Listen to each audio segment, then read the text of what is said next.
Hi, my name's Steven. I'm one of the park naturalists here at Monroe Canyon Park. Today I want to share with you a little bit of history that makes Canyon Park so unique. We have a series of historical topics we like to share with you in a series of videos called Footprints in the Canyon. Let's start off by describing what we refer to as a footprint. A footprint isn't just a mark on the ground made by an animal or a person, but by our interpretive purposes. Footprints are something left behind that tells a story. Examples of footprints can be something someone made for people to use, to live in, a marker, or even a story handed down from generations. Today's footprints, we're going to be talking about Monroe's pipes. When William Monroe came and settled in the area that we now call Monrovia, he wanted to build a city in the surrounding area of the San Gabriel Valley.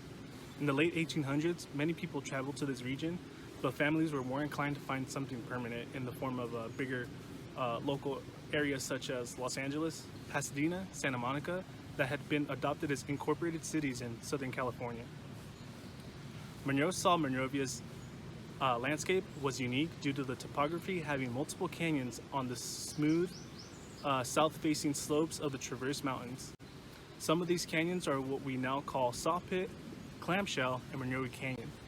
With this unique topography came a sustainable and constant watershed that flowed above ground all year round. William Monroe took this natural resource and saw an opportunity to incentivize residents who settled in the new city of Monrovia. Monroe would make a claim that those who settled in Monrovia would get free running water to their homes and businesses. These pipes that we have in Monroe Canyon and Salt Pit are the original pipes Monroe used to transport water to the city below. We can see the age of the pipes from the details on how they were fused together.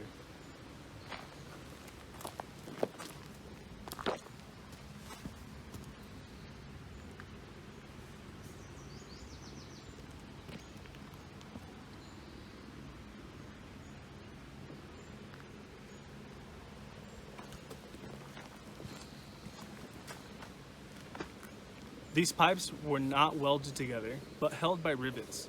In the late 1800s, riveting metal was a more common technique than to fuse metals together. Monroe's water incentive worked, and as a result, many families settled in the new town.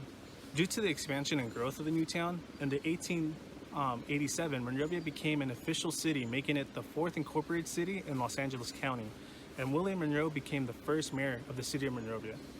Unfortunately, free water was not the best promotion for natural resources. The overuse of water put a big strain on the canyon's watershed, and in approximately 2 years, the water ran dry, forcing Monroe to outsource water similar to what other neighboring cities were practicing. Things are much different now, and Monrovia is once again sufficient in running their own water supply. We can learn from our past, and without our continuous water conservation efforts, we too can run out of water, just like the early settlers did in Monrovia. Keep an eye out when you're hiking our canyons, and you can still see many of the historic Monroe's pipes as you walk along the waterfall and the bent over turf trails in Monroe Canyon Park, making this a great footprint story to tell your next visit here in the park. Thank you.